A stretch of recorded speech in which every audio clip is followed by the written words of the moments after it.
Sigonella welcome to the First Lady of the United States, Dr. Jill Biden.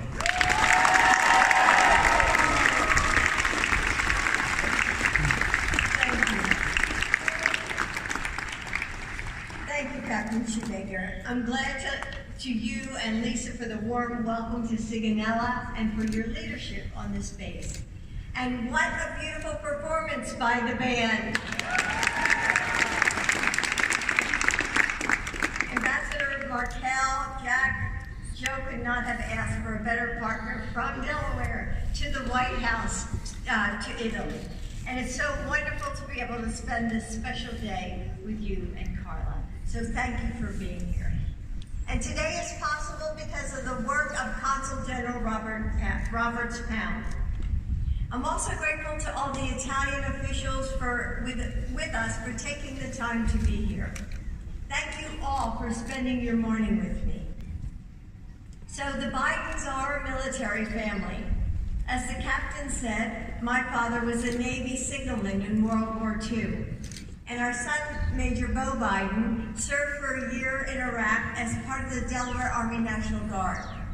So 15 years ago, when I took my first overseas trip as second lady, I wanted to visit the people who made our freedom possible.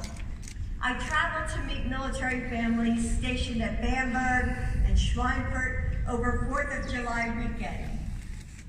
In the years since joining forces, my White House initiative to support military and veteran families, caregivers, and survivors, I've sat with hundreds more service members and their families to keep listening. And today I'm humbled to spend another holiday season with military families here at Sigonella.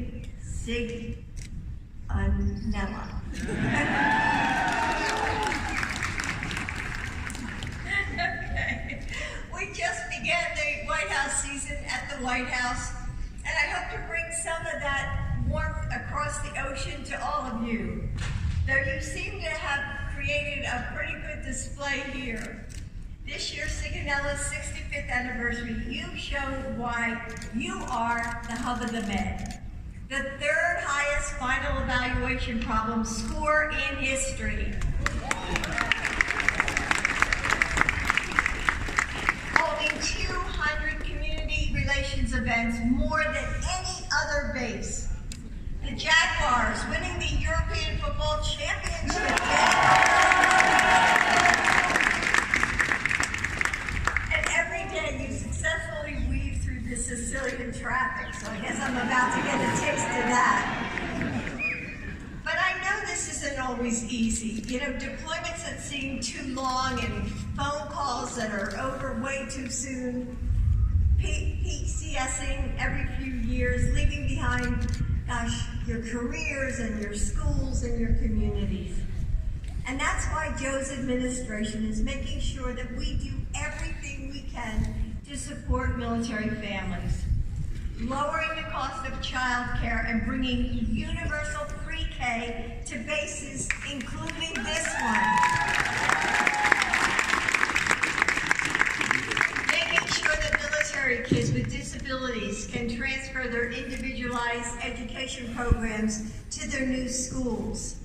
Signing an historic executive order to help military spouses keep their careers. There must be a few here.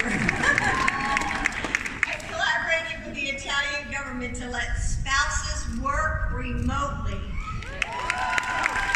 Because we have to do everything we can to make sure that spouses have employment opportunities no matter where they are stationed. You are the brave and the bold. You're the spouses who hug twice as hard and loud at football games to fill that empty space beside you, so that other families can celebrate their milestones too. The military kids who don't have a hometown, so that other kids can stay in theirs. You're the 1% who serves, so the 99% can know freedom.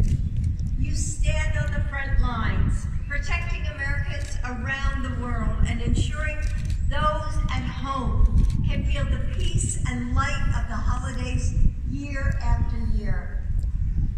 And we have to make sure that we have a duty to make sure that you have good lives. This is my last overseas trip as First Lady. I saved the best for last. So just like all those years ago, I knew that I wanted to visit military families to let you know just how much you mean to me and to your Commander-in-Chief. It's been the honor of this military mom and grandmom's life to serve as your First Lady and work to fulfill our sacred obligation to all of you. With all of my heart, thank you for your service. May God bless you and may God bless your families. Thank you for having me.